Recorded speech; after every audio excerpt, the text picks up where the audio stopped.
Good morning. It's the 13th of March, D-Day, as you might say. So today is the day that, in fact, I'm already on the way to the hospital to get my results to find out how the last 6 months has gone. So Mrs. Cribb is kindly driving me today. I'm not going by bicycle or by foot, being a grown-up and arriving in a car.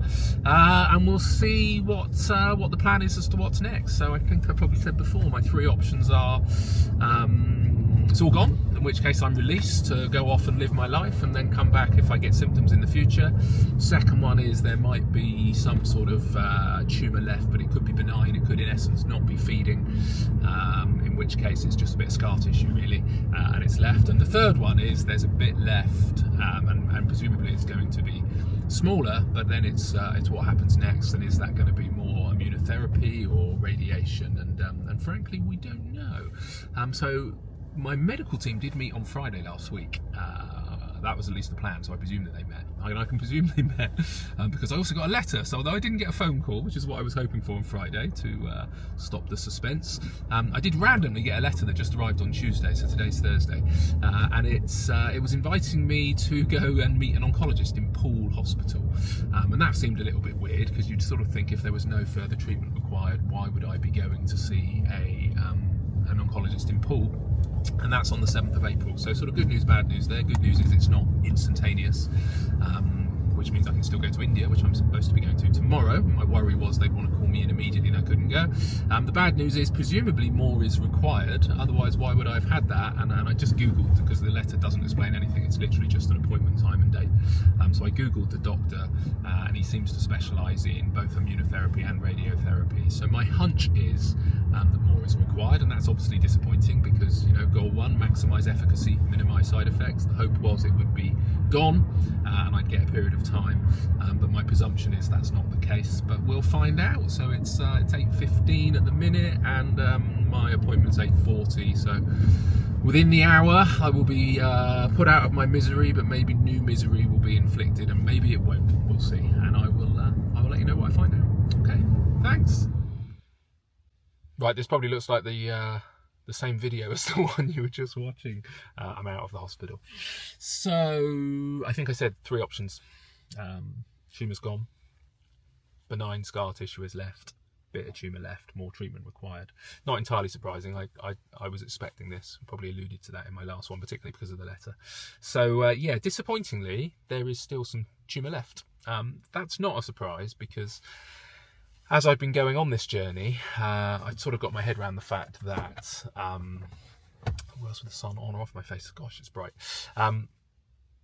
Everybody gets 6 rounds of OCHOP. If you're having OCHOP treatment, you all get 6 rounds. 6 rounds is the most they can do because of the impact on your heart, fundamentally. So it doesn't really matter if your tumour is, 4 centimetres or, as mine was, 17 centimetres. And in the various research I've done, I don't think it gets a lot bigger than that. You still get 6 rounds of OCHOP. And it makes sense that if your tumour starts at 4 centimetres, the chances of it going is much higher than if your tumour starts at 17 by 9 centimetres, as mine was. So I sort of was really hoping that it was going to be gone in full with all the other stuff, the supplements and the exercise and the organic food and everything I was doing. I was hoping it was going to be gone. It's not. It is 3 by 2, I think, centimetres left. I did write it down. So it's a bit good progress, 17 by 9 to 3 by 2, that's good, but it also has a Duvel score, I think, of 4. So if you get a Duvel score, and I don't know exactly what that is, I'll research it, but you get a Duvel score of less than 4, so 3 and below, and they don't recommend any further treatment for a little while. They sort of put you on watch and wait, but with a Duvel score of 4, they recommend some further treatment. And with my SUV score, which is sort of the feed, was 8, and I think originally, from memory, again I'll check this, I think originally it was feeding at about 13, 14. This is the sort of speed it's sucking up glucose, which is indicative, I believe, of the rate of cell division. Basically, the hungrier it is.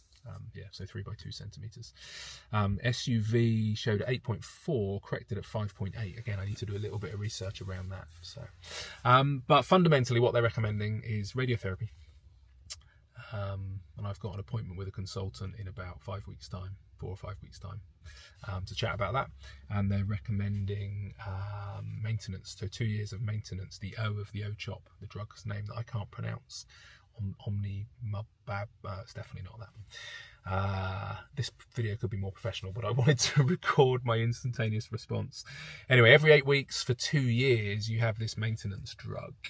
There's some interesting research around this maintenance drug not having an impact on lifespan, but it does have an impact on progression-free survival, so the amount of time it takes for the lymphoma to come back and have transformed. So I need to do a bit more research, but that's their recommendation. You do get false positives in PET scans at this stage. I don't think that will be the case because 3 by 2 centimeters is still reasonably significant. So I will probably go with their recommendation, but I'll do a bit more research. But yeah, recommendation fundamentally is it'll be 2 or 3 weeks of radiotherapy to go in daily for that, which would probably be mid-April. And then 2 years of maintenance therapy with the immunotherapy only, so no chemo, but the immunotherapy drug, which is infused over 3 or 4 hours each time. So it means going into hospital every 8 weeks for, in essence, a half day or 4 or 5 hours basically, to have that done. So that's the recommendation. So the good news is, I'm not going anywhere in the immediate term. It's not an instantaneous death sentence. It is the lesser of my preferred options of the 3, but at least the tumor, it could have still been, I don't know, 6 by 6 or whatever, but at least it's 3 by 2. And she did this time show me the imagery, and it did look a lot less worse, this big sort of red tumor area, compared to back in September when they found it. It's tiny in comparison, and the periphery stuff around it is gone. So there's some good news in there. So maybe not as good as we hoped, but certainly it could have been worse. So that's where we're at. That's the update. So the journey continues. That means that I do go to India tomorrow for my Ayurvedic retreat, and hopefully that will have an impact. And I've still got my retreat, sort of water fasting retreat, booked in the first week of May, so I'll fill you in on that another time. And there is a little argument to say that I go off and I do these other things, these more holistic things, and then we do the scan in 3 or 4 months' time, and we see if those have had an impact. But all of that to come as I do a little bit more research and a bit more reading. But for now, the result, the plan. Hopefully that makes sense. Again, thanks for your continued support and interest, and I'll be in touch soon with some videos. I've got all sorts of stuff that I want to share, but I've been busy, so it's not been my priority. But I appreciate all of your messages of support. Okay, much love. Thanks.